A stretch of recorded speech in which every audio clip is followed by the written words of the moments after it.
This is the Janine Bolon Show.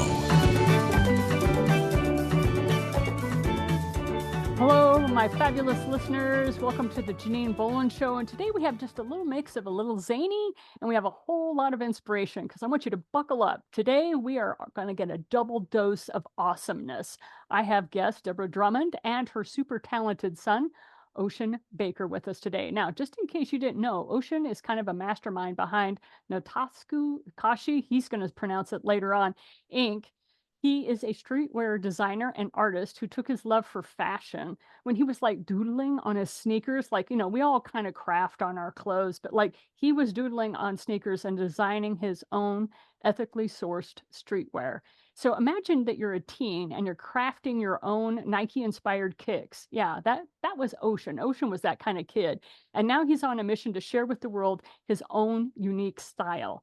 But wait, there's more. We're diving into the nitty gritty of the business side too, because Ocean's going to spill the beans on how he crushed it with online sales and dreams by opening his own store someday. Yeah, that's in the future. Let's see what we can do to support this young entrepreneur who also was kind enough to let me chat with his mom at the same time. What does that say about their family? Deb Drummond will be supporting, and it's just not another episode. This is dedicated to creativity and a whole lot of family love because you really have to love each other to be able to go into business with each other, especially when you have one person running one business, a second person running a second business, and you're trying to get that passion for art and streetwear rocking out with your business. So kind of grab your popcorn, sit back. I want you to be inspired. Let's get this show on the road. So if you don't mind, Ocean, I'm going to open it up with the very first question that I know people are asking about. And that is, what was the moment that you decided to take your doodles and go into art with art design on fashion wear? Can you remember that? Yeah, that was a long time ago, but when I was a kid, I was always fascinated with sneakers and the whole sneakerhead and Jordans, and with that, it always comes with streetwear. So it always intertwined. And so I used to go to the sneaker cons and the sneaker conventions, and it always had like streetwear involved. And I thought it'd be really cool one day to have my own streetwear and people doing kind of the same thing where they're reselling it and they're like, oh, they got the newest that or the newest Natsukashii stuff. And I thought that'd be super cool to have one day. Mhm. So yeah, just since I was maybe like 12, I just been super into that stuff and almost 21 now. So it's There been you a long go. time. Yeah, it was a lifetime ago. What am I talking about, right? Yeah. I know, but a lot of us don't realize what our passion or our dream is at age 12. That's why I wanted you to talk to us about that a little bit because that is quite impressive. So, for you and for people who may not know, what does streetwear mean? I mean, is it just casual wear? What is the actual definition for streetwear, please? The streetwear, in my own words, is something that you could wear kind of everywhere. Something that's unique, but you could go to honestly like the street on it. You could walk around it. Something that's kind of I'd say just unique and you really enjoy wearing. You don't have to wear like something formal. It has a lot of different meanings, I think, to different people. But I always kind of entwined it with the sneaker world a little bit. It kind of goes hand in hand, but that's how kind of I see it. And how was it challenging to you to go from doodling on sneakers to actually designing ink with t-shirts and stuff like that? I mean, that's a whole different canvas, not to joke about that or to be a pun, but it literally is a different canvas for you to work on. Yeah, well, my parents were both artists, so I just kind of into learned from them and started just drawing characters I liked from shows I watched, and then I kind of just built there. And I got into tattooing, so I started drawing all the tattooing style and the koi and the Japanese dragons and a whole creation, the snake bowl, ramen. dish I call really the snake noodle soup. But yeah, I kind of have a lot of different styles, so I learned from them and started doing canvas, and now I do more on my iPad to digitalize it and be able to put it on my clothing as well, and even doing prints and doing a whole bunch of them. Wow, that is awesome because Yeah. I'm one of those old artists, man. The way I digitize things is I take a picture of it and throw it up on Canva.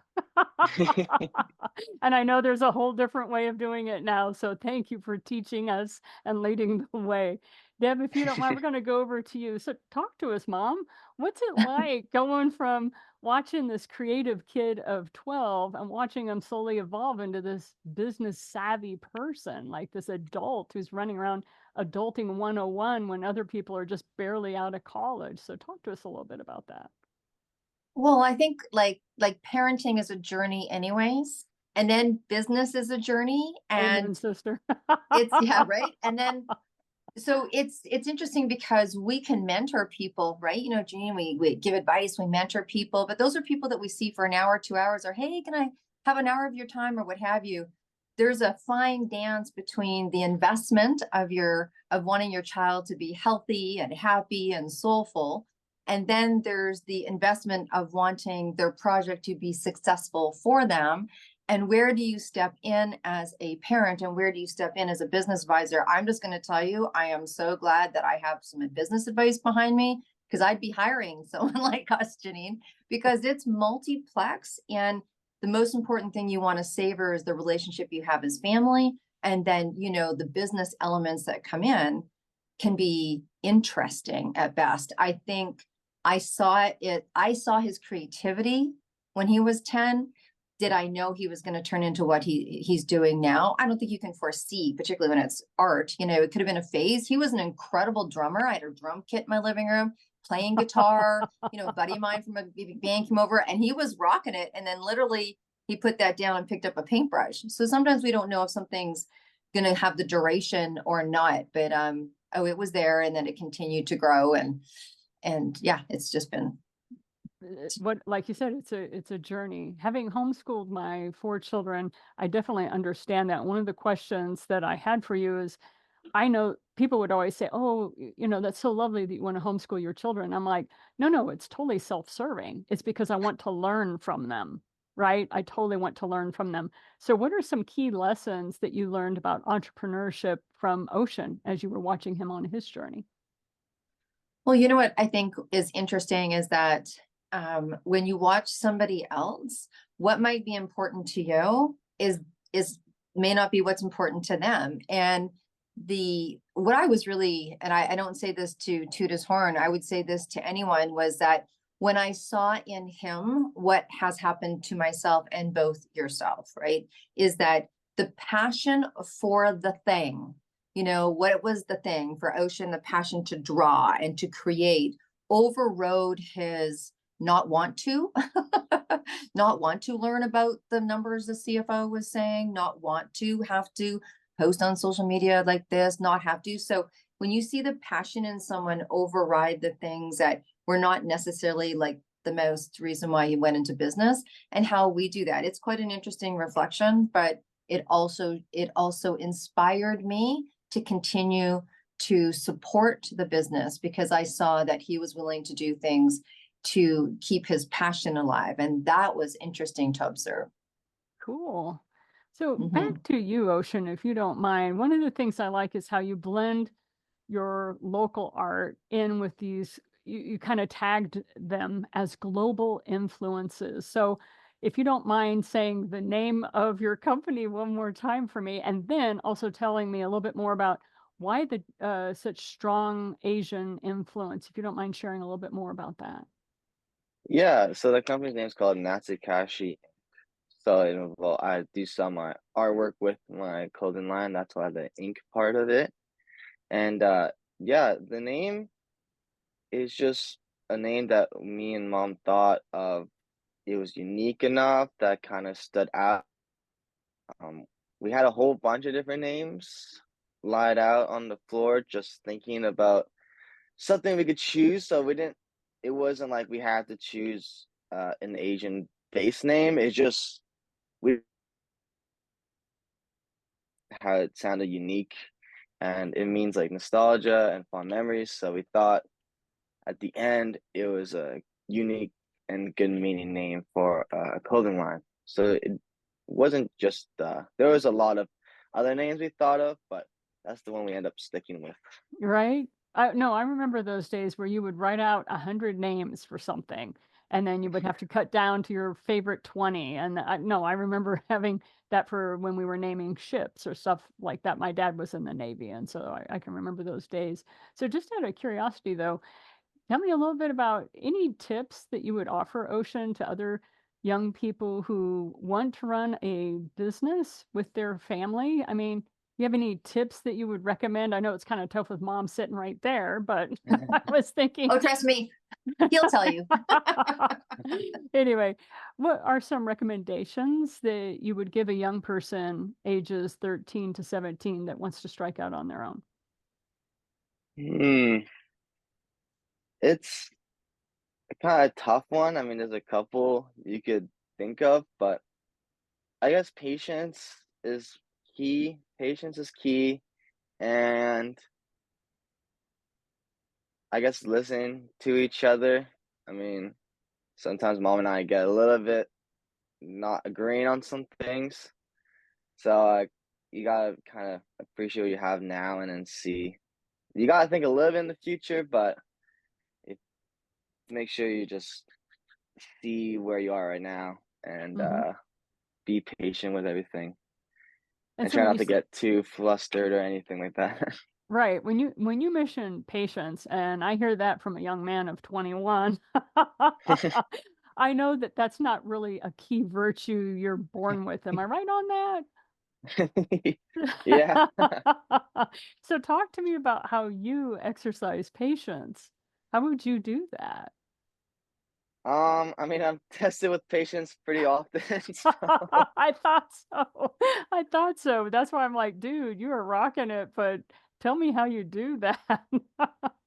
I just kind of gotta think about what to do in the moment and kind of just, I don't know, just realize what we have and kind of take a step back and kind of think of the next step, or just it's hard until you're like kind of in it to explain it. 'Cause when I'm in it, I just kind of, all right, what's the next thing we have to do after this? Kind of, Right, right. it's kind of hard to explain. Right. I get it. No, I get it. Yeah. That's why I'm so impressed that you pop out with, "Oh, yeah, patience." I'm like, a 21-year-old male is telling me this is the key. And I'm like, I want to know more. Thank you very much. All right, back at you, Deb.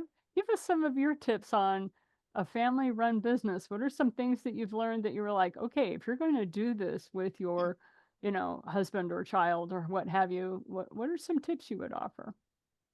Well, I think one of the things is to have everyone involved is in many meetings as possible. I think as the parent, sometimes we think, oh, they don't want to be at a financial meeting. They don't want to be at a infrastructure meeting. They don't want, but it's really important that they see all of the aspects so that when you come to them with an idea or you show them the process, like that they know that things just don't happen.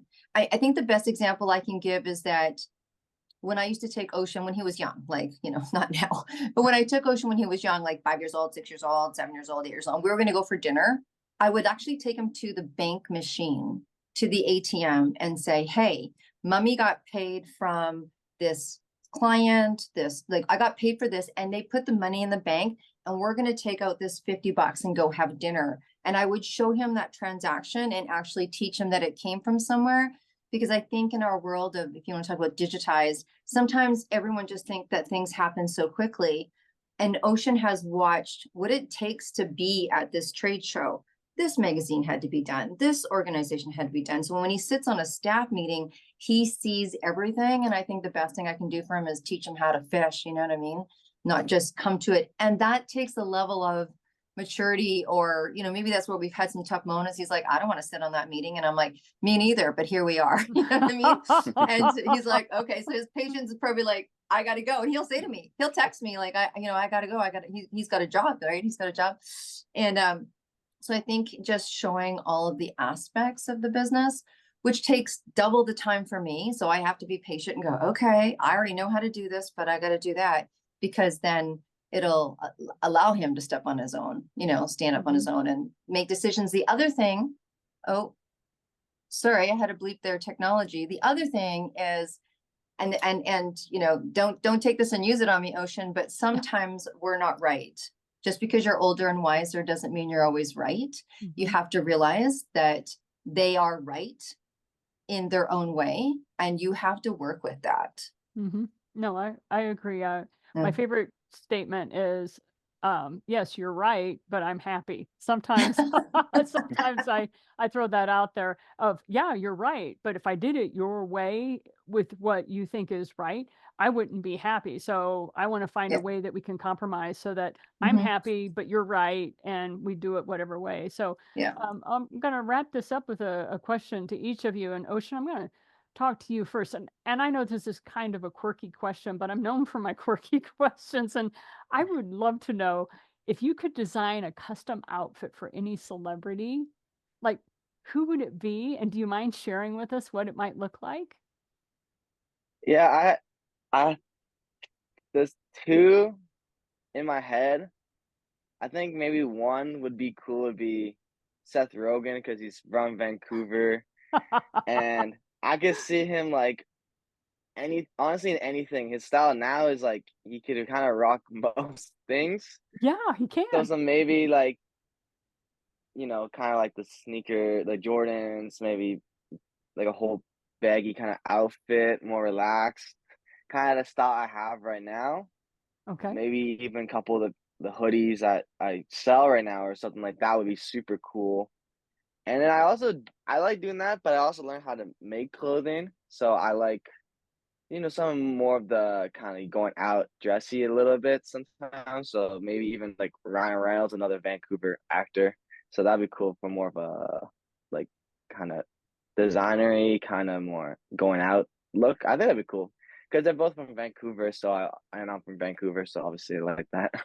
Right. And that's that part of that local that you stay in. You stay in that local environment of inspiration, but yet you have those global influences that are moving around you. So I totally appreciate why you would pick two Vancouverians Yeah. to work that. And you know, you never know. That's why I always say to people, who is it? Because I'm only 3 people away from those people. So I'm sure if I can't get them in touch with you, I'm sure somebody else might be able to. So we'll keep the net open for you on that one. All right. And Deb, you know, got to give you the quirky question too. If Ocean's Business were a movie, what would be the title and why? Oh my goodness, all this movie celebrity stuff. I love it. You know, and we are going to a place where they do exist. I think that the movie, I think I would call it Not an Option. I'd call it Not an Option.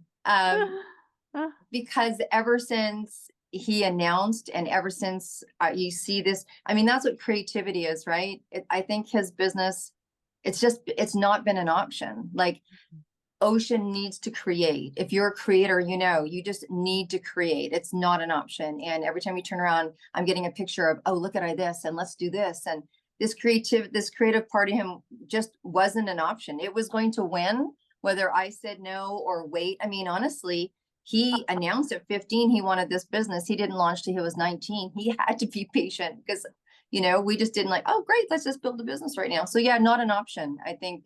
And for him, I believe his creativity is not an option. It's always going to win. Yeah. Well, I look forward to seeing some of your art and designer wear there on Seth Rogen at some point in the future. Yeah. Ocean, and we'll send out messages that we'd love to have some sort of a documentary called Not an Option. And I think that would be very inspiring to young people to have that kind of thing. Ocean, anything you care to say as we wrap up today?